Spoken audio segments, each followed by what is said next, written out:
Ever felt like you're stuck between two worlds? One foot in reality, the other in a universe only you understand? Like you're fluent in a language no one else speaks? If this sounds familiar, chances are you're part of the 1% club, the INFJ personality type.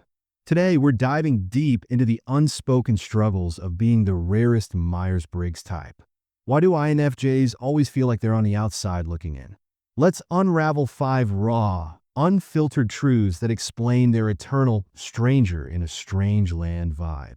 Spoiler: it's not just because they're rare. 1. The paradox of rarity. Born to stand out, cursed to feel alone.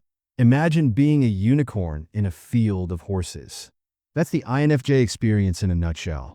Making up less than 2% of the population, INFJs are statistical oddities. But rarity isn't all sparkles and rainbows. From childhood, they sense they're different. While classmates bond over pop culture or sports, young INFJs obsess over why people suffer or how to fix the world. Their minds buzz with big questions most folks don't ponder until midlife crises. This intellectual loneliness follows them into adulthood. At work meetings, when others debate profits, INFJs secretly wonder, but are we making anyone's life better? At parties, small talk about vacations or Netflix shows leaves them mentally exhausted. They crave conversations that crack open souls, not skim surfaces. The result? Many INFJs master the art of social camouflage. Nodding, smiling, and dying a little inside while screaming. Doesn't anyone else care? The cruel twist? Their uniqueness attracts people. Colleagues call them wise. Friends dub them old souls. But admiration doesn't cure loneliness. INFJs often feel like human Wikipedia, consulted for advice, then forgotten until the next crisis. They're the friend you call at 2 a.m., but don't invite to brunch. Why? Their depth intimidates people. Who wants to sip mimosas while someone analyzes the meaning of existence? 2. Empathy overload. When feeling too much becomes a burden, INFJs don't just have empathy, they drown in it. Their brains are wired to absorb emotions like a psychic sponge. Walk past a crying stranger? Their chest tightens. Watch a war documentary? They'll mourn for days. This isn't drama, it's biology. Studies suggest INFJs have hyperactive mirror neurons, brain cells that mimic others' feelings. Literally, your pain becomes their pain. While this makes them incredible therapists, friends, and partners, it's exhausting. Imagine walking through life without emotional armor. A coworker's snarky comment? Most shrug it off. For INFJs, it replays in their heads for weeks, dissected from every angle. Was it my fault? Are they hurting? Should I fix this? They'll lose sleep over a grocery clerk's tired sigh, wondering, is she okay? Should I ask? Worse, society shames their sensitivity. You're too emotional. Stop overreacting, they hear. So INFJs learn to hide their superpower. They'll plaster on a smile while internally cataloging every flicker of pain in a room. The toll? Chronic fatigue, anxiety, and a secret resentment toward people who can blissfully ignore others' suffering. 3. Idealists in a cynical world. The heartbreak of high hopes. INFJs are the Don Quixotes of personality types, eternally tilting at windmills, convinced they can transform society. They believe in utopian concepts like unconditional love, radical kindness, and justice for all. But the real world? It's a slap in the face. Take dating. While others swipe for casual fun, INFJs seek soulmates. They don't just want romance. They crave a meeting of minds, a partnership that changes both lives. So when dates ghost them over texting too deeply, it's not just rejection, it's a blow to their entire worldview. Or consider work. INFJs flock to helping professions, teaching, counseling, activism.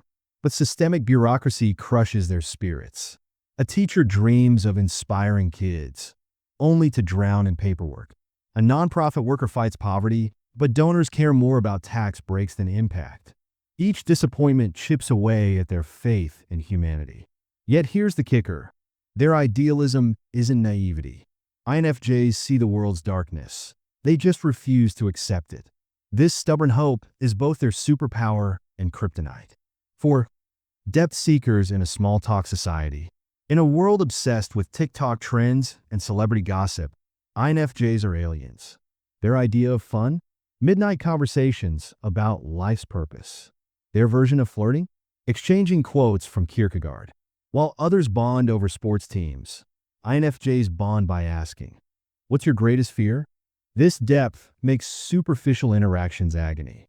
A typical INFJ hellscape: family gatherings. When are you getting married? They'd rather discuss generational trauma. First dates. What do you do for work? They'd rather ask, what makes your soul come alive? Office chats, crazy weather. They're dying to say, does anyone else feel existential dread? So INFJs either stay silent or morph into social chameleons. They'll laugh at basic jokes, nod at vapid stories, and die a little inside. The few times they risk being authentic, often met with awkward pauses or whoa, deep much. 5. The exhaustion of being everyone's therapist, but who heals the healer? INFJs attract emotional vampires like moths to a flame. Their calming aura screams, "Tell me your trauma." Strangers spill secrets on buses. Friends treat them as free counselors. Colleagues vent about marriages during coffee breaks. Why? INFJs listen like it's an Olympic sport. They'll remember your third-grade bully's name, notice when your smile doesn't reach your eyes, and ask questions that unravel your soul. But here's the rub. No one returns the favor.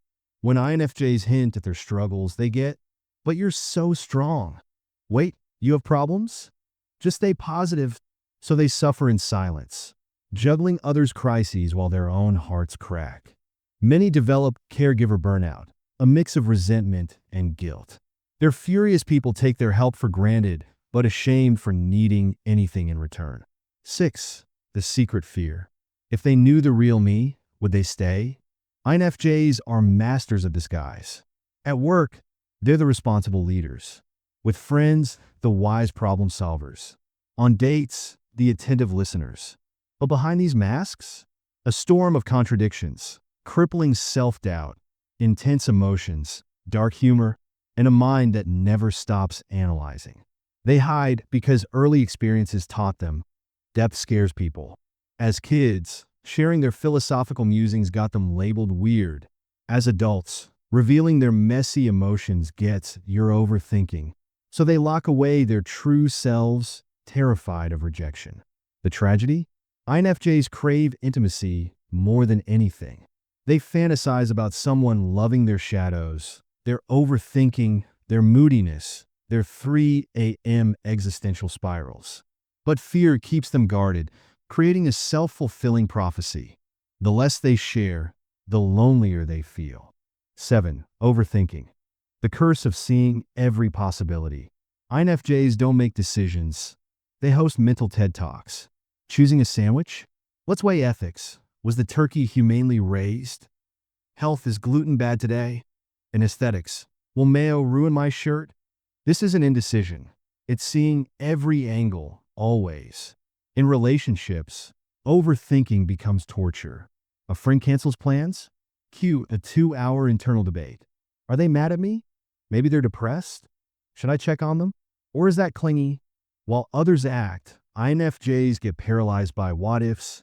They'll draft texts, delete them, rewrite, then send nothing.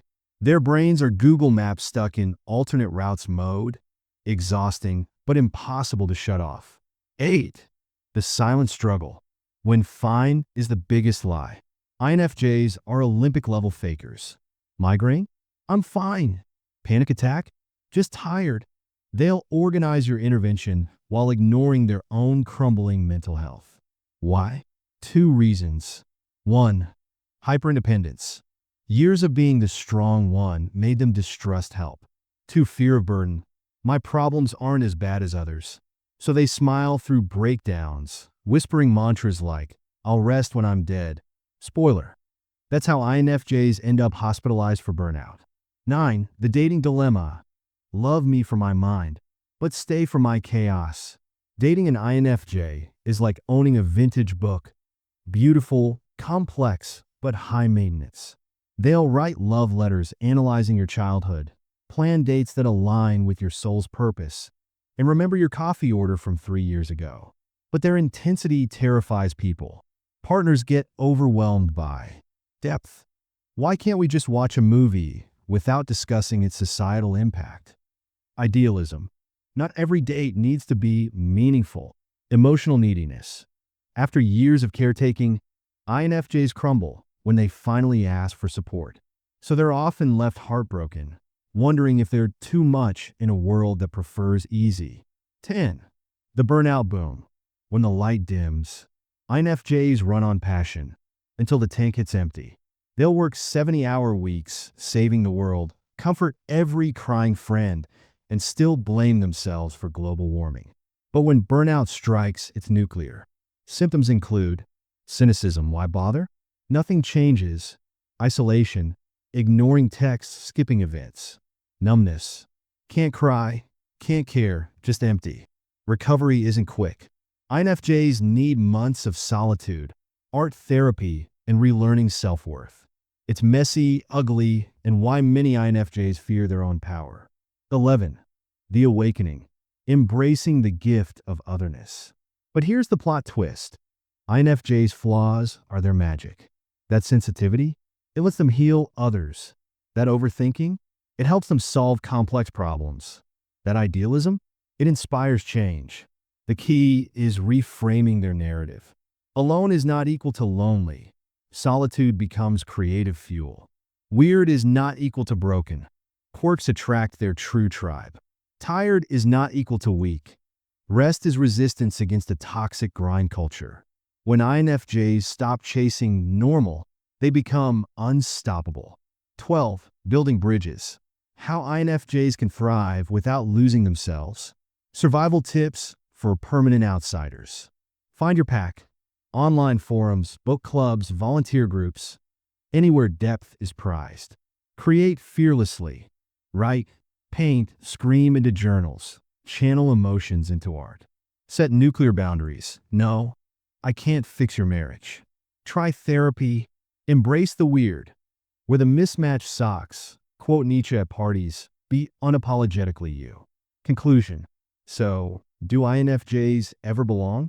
Maybe not in the traditional sense, but their outsider status lets them see what others miss. The cracks in systems, the beauty in brokenness, the hope in darkness. To every INFJ, your rarity isn't a mistake. You're the translators between heart and mind, the bridge makers in a divided world. Keep feeling deeply, dreaming wildly, and challenging the status quo. The world needs its outsiders, especially the ones brave enough to stay soft in a hard world.